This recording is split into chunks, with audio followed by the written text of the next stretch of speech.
Mr. Chair, that is baseless, I would tell you. I'm sorry, but I think the figures will show Who that... are you to say it's baseless? Mr. Chairman. Wait a minute. 2,000 na talagang given na yung numbers na sinasabi niya, exact numbers yan, 2,000 ang natanggalan ng hanap buhay. Am I right, Ms. Javier? Yes, Chair, you're correct. So meron kayong 2,000 na pinatay nyo. It is not, Let's Mr. wait a minute. Chairman, Pinatay nyo negosyo. if I may, Wait a Mr. minute. Chairman. Let me finish and then let you talk. 2,000 ang tinanggalan nyo ng hanap buhay, pinatay nyo negosyo, and then kapalit ng 2,000, isang kumpanya lang ang inyong binuhay. Go ahead, Mr. Robles. Hindi po ako may gawa niyan, Mr. Chairman. Dumating po ako awarded, under your watch. Mr. Chairman, if I may, Mr. Chairman, it is not under my watch that the PLS was awarded. 5.8 billion po yan.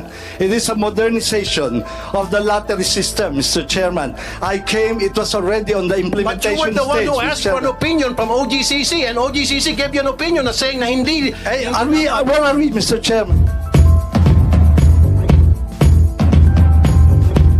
Sir, akala ko tapos na tayo sa different game regardless kung anumang game yun. Basta we're talking about online, right? Pag online, kailangan may permission from the OP. Period. Mr. Okay? Chair, if I may, I would like to read from you a memorandum from the Executive Secretary. If I may, Your Honor. Yes, sir. Upon evaluation, the PCSO is advised that it has sufficient authority, is in a better position to evaluate and approve its technical guidelines on betting platforms, considering that this deals with the minimum technical specifications required for betting platforms of PCSO game. Like hardware systems, architecture requirements, interface requirements, and software specifications.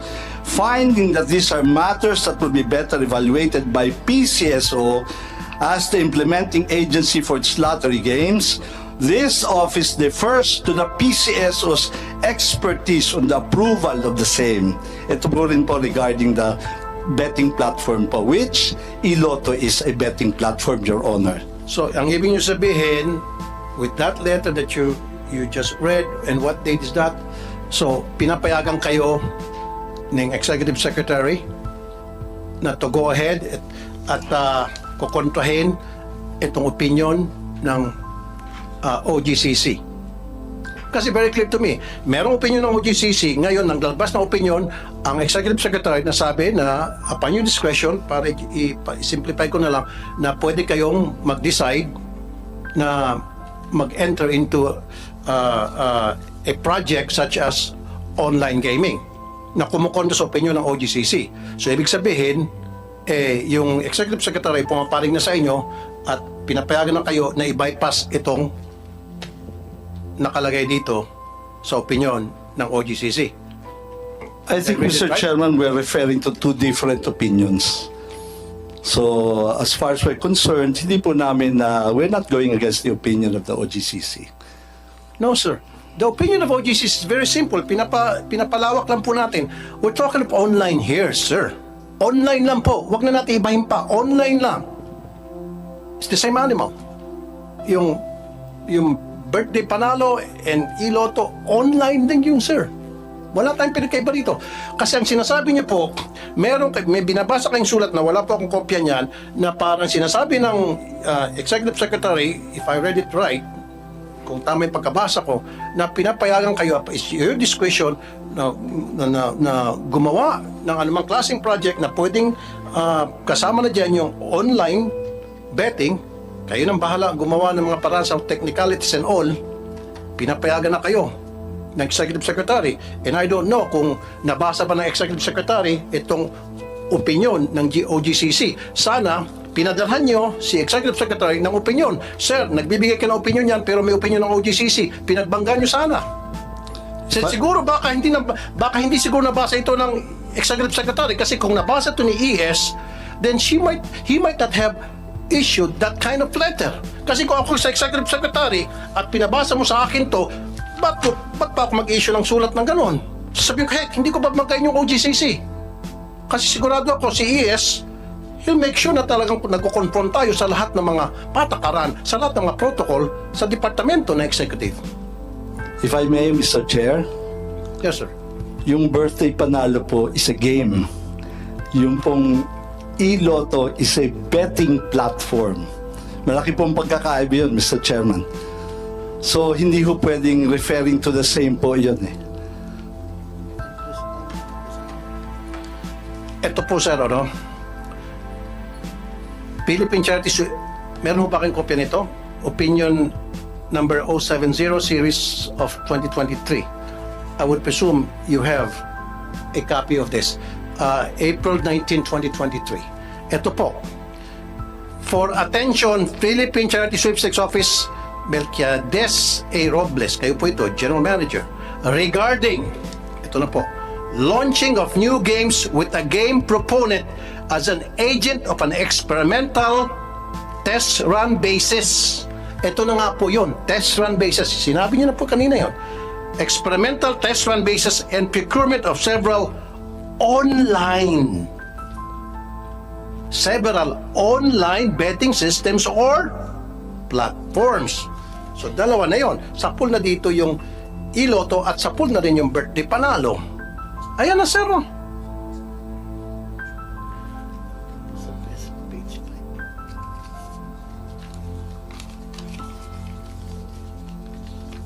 May kopya ho ba kayo nito, Mr. General Manager? Okay. Dito pa po sa page 5. In accordance with the contract on PCSO service providers, Philippine Gaming Management Corporation and Pacific Online Systems Corporation binanggit.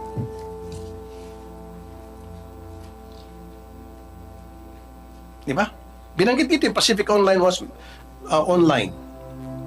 Itong Pacific Online, ito po yung test run ninyo sa iLotto.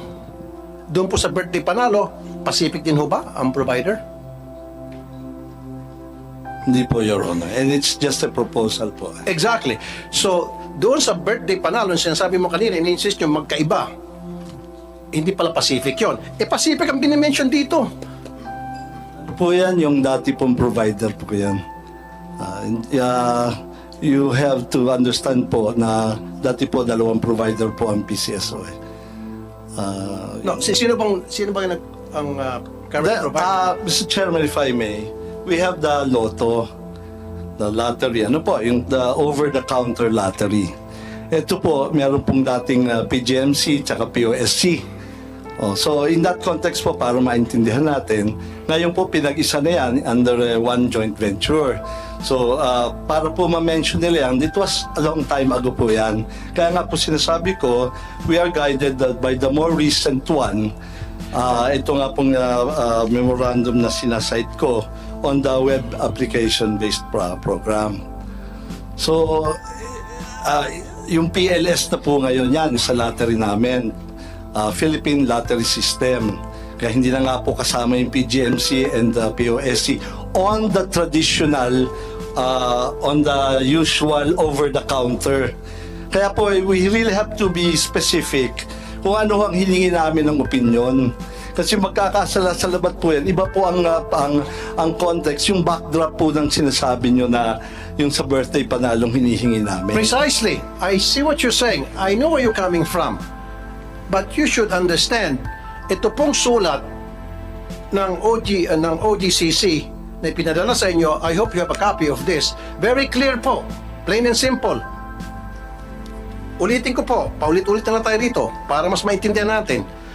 Regarding launching of new games with a game proponent of an agent on experimental test run basis, yan na yung iLotto. Your Honor, if I may, iLotto po is not a new game. Existing na po ang Lotto natin. Yan po yung, We're talking about the experimental electronic lotto. it's a betting platform, Your Honor. Betting platform, we're talking about iLotto, electronic betting. It's a betting platform but still covered yun ng opinion ng OGCC. You know, Mr. Robles, the reason nang gagaliti ako rito because nakatanggap ako ng maraming complaint. The last time you weren't here kasi, I talked to several lotto agents, yung betting stations. Marami sa kanila mga OFWs, mga retirees, nag-invest sila, bumuo sila ng pera doon. And now, mawalan silang trabaho, mawalan sila ng kita. You didn't even consult them. Miss Evelyn Marking Javier, if I'm not mistaken, presidente ho kayo ng mga lotto agents. Yes. Were you consulted? Yes, Chair. Nasarado na po yung 2,000 na outlets po. Ano po? Nasarado na po. Ano yung sabi po na sarado? There are 2,000 lotto outlets na nasarado na po dahil nabigyan na po ng termination noong October 16. 2,000. I mean, nag-start po yung 300 tas yung remaining pong 1,600 plus. So ilan po lahat ang nasarado? 2,000 po sa 2,000. Ano pong binigay na reason bakit po sinara po yung 2,000 na lotto outlets? Wala pong machine daw. Wala nang machine. Yun ang pong binigay na reason. Pero were you consulted na na-inforbahan po kayo na magkakaroon kami ng e-lotto Hindi po.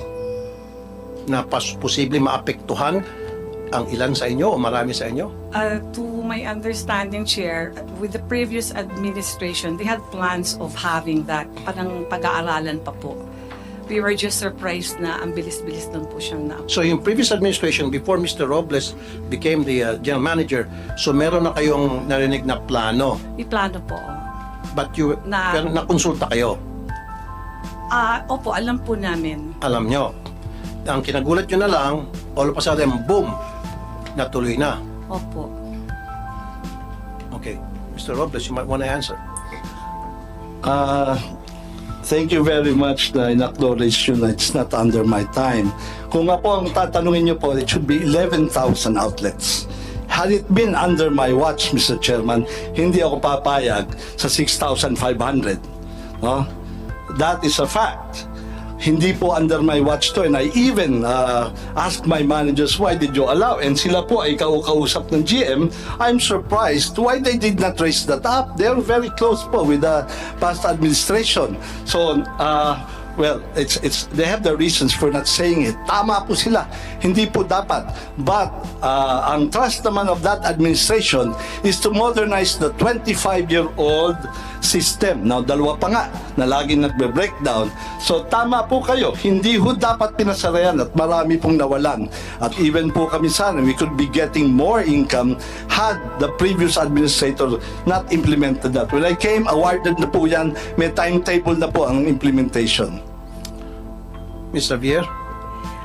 To my understanding, kasi I was there during the opening, the PCSO then said that they're going to initially order 6,500 because katatapos lang po ng pandemic, hindi po yata kakayanin na ganun kadami yung order nila na machine. So, we were just wondering, I mean, with due respect po, no, GM, nung time po na nag-order po ng machine na 6,500, kayo na po yung nakaupo. Your Honor, that is a big lie. That is a big lie. Our records will bear us out. I will have to correct this because this is a very, very big lie. And if she's under oath, Your Honor, she will be in trouble. To my understanding po, I mean, okay, granting po na na sila yung nag-order niyan. Pero during your time, alam niyo po na maaapektuhan yung 2,000 na agent. Sana po, gumawa na lang din po kayo ng paraan na tulungan po kami na wag pong masarado yung 2,000 na yan. Kaya po, masama po yung loob ng mga lotto agents kasi parang dahil po dyan sa e-lotto, parang hindi yun na po tinulungan yung mga iba na makapagbukas po sila. Kasi dati ho, pre-termination lang, sumulat kayo, tapos ginawang termination, tapos nag-stoppage. From the stoppage itself po, dapat hindi na po kayo nag-issue mismo ng termination na kayo po yung nakapirma. Doon ho yung talagang alam na nila na talagang wala na pong aasahan. Kung stoppage po yan, kung mag-aantay po ng machine, sana hindi na lang po sila terminate. So ano nangyari po doon na Ms. Javier, doon sa 2,000 na Sarado na napasara? po sila lahat. Sarado na po lahat yung Yun nga po yung humihingi sila ng tulong sa akin na kung maaari po na mabigyan sila ng chance na makapagbukas ulit. Ang problema po, wala po talagang available na machine.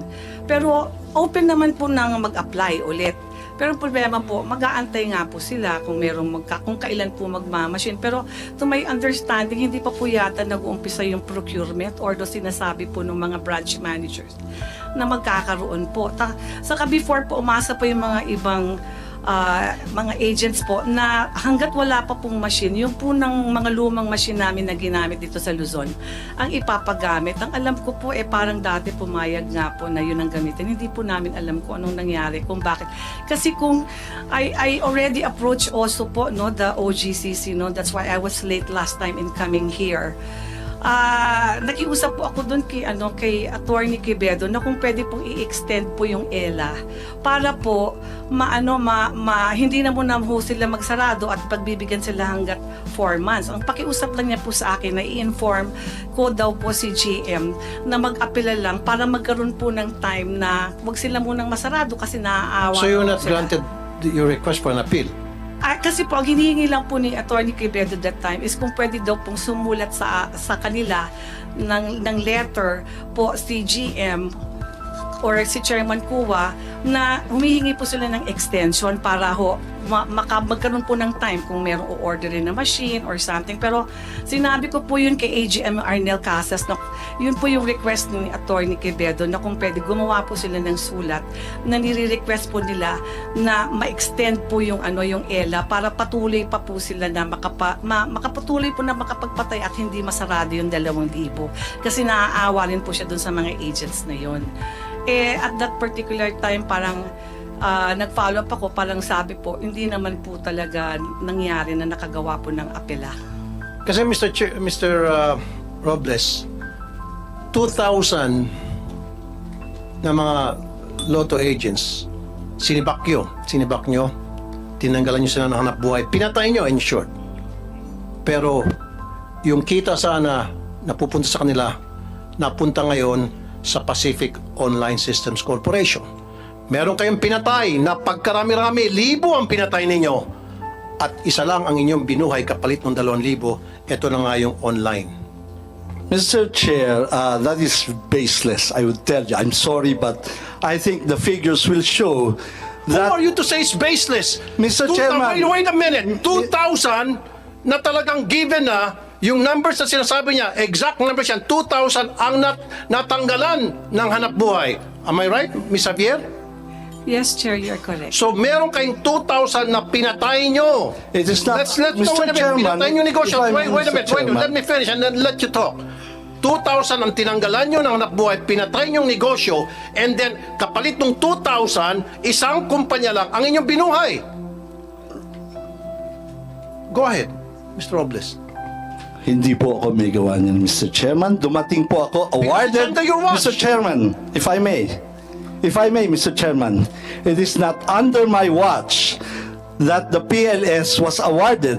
5.8 billion po yan. It is a modernization of the lottery system, Mr. Chairman. I came, it was already on the But you were implementation the one stage, who Mr. asked for an Chairman. opinion from OGCC, and OGCC gave you an opinion na saying na hindi... Where are we, Mr. Chairman? Are we on the Pulai? Yes, later na yung pula. Mr. Robles, dalawa ditong issue eh. Una, nung nagkaroon itong Pacific Online Systems Corporation, pinatay ang 2,000 mga lotto agents. Pangalawa, nung humingi kayo ng opinion sa OGCC at sinabihan kayo ng OGCC ng opinion na kailangan humingi kayo ng permiso sa Office of the President and yet you did not. Attorney Francis De Valle, kanina pa kayo nagbabasa nung binigyan namin kayo ng kopya. What's your opinion on that letter? That MOA? It's your time to shine. Come on. Your Honor, the OGCC already issued an opinion that is currently being the subject of this discussion. The opinion speaks for itself, Your Honor. I might be misquoted if I make an interpretation. So, No, you're an attorney, you're a lawyer, you should know better. Pwede ka magsalita. Yes, exactly. On behalf of the OGCC and in reference to this letter or opinion issued by the office where you present. Exactly, Your Honor. With all due respect, my training would tell me that the document speaks for itself. Okay. The document When you say the itself is document evidence, speaks for Your itself, Honor. meaning? The opinion, Your Honor, that was issued by the Office of the Government Corporate Counsel, Your Honor. So that means yung sinasabi rito na sana humingi ng opinion sa Office of the President, covered dito itong online gaming system ng Pacific Online Systems Corporation. Tama? No, Your Honor, don't look at him. Yeah, yes, Your Honor. Basically, No, yes or no lamang, attorney. So, sabi mo, it is what it is. Parang ganon, di ba? Now, yung nakasulat dito na opinion ng OGCC, does this cover the online loto o e-loto? Yes or no lang? Huwag na ho tayo magpasikot-sikot dito, sir. Nabasa mo naman na. At tinawagan mo na, I would assume you would have called people na who could give you enlightenment on this issue. Yun ang gusto kong tanongin. Kasi sinasabi ni Mr. Robles, magkaibang laro.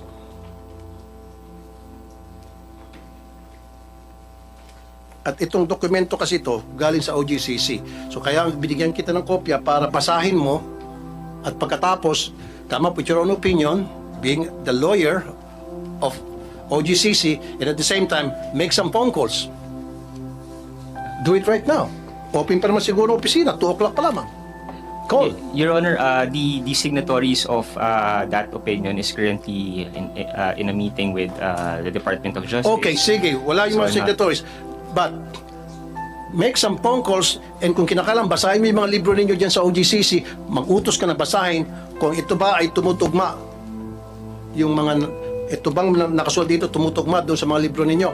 Kung anong sinasabi sa mga protocol ninyo, sinasabi sa guidelines ninyo.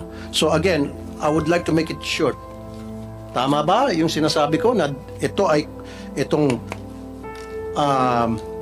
sulat na ito, opinion na ito, it covers the e-loto. Yun lang yun. Yes or no ka lang.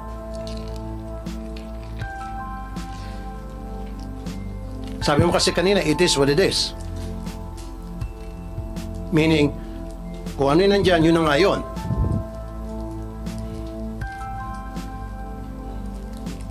Your Honor, Kasi si Mr. Kua, yung chairman ng PCSO, he already gave his stand. Sinabi na niya na tama yung nakasulat dito at tumutugma doon sa sinasabi ko. So ngayon ikaw from OGCC.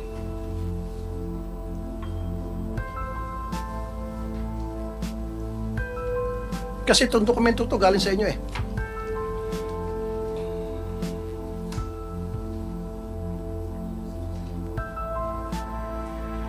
Come on. Kung kinakailangan hanggang madaling araw tayo na alas 12 rito, I won't mind. Promise. Comsec, mag-ready ka nga ng mga kumot banig dyan. Hindi nga. Gusto ko opinion ng OGCC kasi nakakuha ko na ng opinion mula sa PCSO from Chairman Juni Kua na sinasabing yung online loto, e-loto, ay covered dito. Yun ang pagkakaintindi ko. Am I right, Mr. Kua? Para kunin ko ng opinion ng OGCC. Tama ba yung pagkabasa ko, Mr. Kua? Was it plain and simple? Na yung nakasulat dito, covered na yung e-loto. Ang narinig ko ay yung patungkol sa paghingi ng approval ng OP Correct. tungkol diyan sa E-Lotto. sa opinion ng OGCC. Correct. Kung ano man yung nakasaad diyan at kinonfirm ko lang na narinig ko yung binasa ninyo na kailangan ang OB approval. So do you agree with me na dapat yung online or e-loto kailangan ng approval ng Office of the President per opinion given by OGCC? You agree? Yun din po ang honest opinion ko. Honest opinion. Thank you. Thank you. Now, it's your turn, Mr. Valle, Corporate Secretary. yes, Your Honor. So, Corporate Attorney. yeah, thank you, Your Honor. So this contract review pertains to the Memorandum of Agreement for the one-year test run of the web-based application betting platform executed by the PCSO and Pacific Online Systems Corporation. And I'm just reading from the contract review issued by the OGCC, Your Honor. So, itong contract na ito, itong opinion na ito, na ibinigay, ulitin ko ulit, sir, na binigay ng OGCC, does this cover yung iloto na kailangan dapat humingi ng permiso from the OP.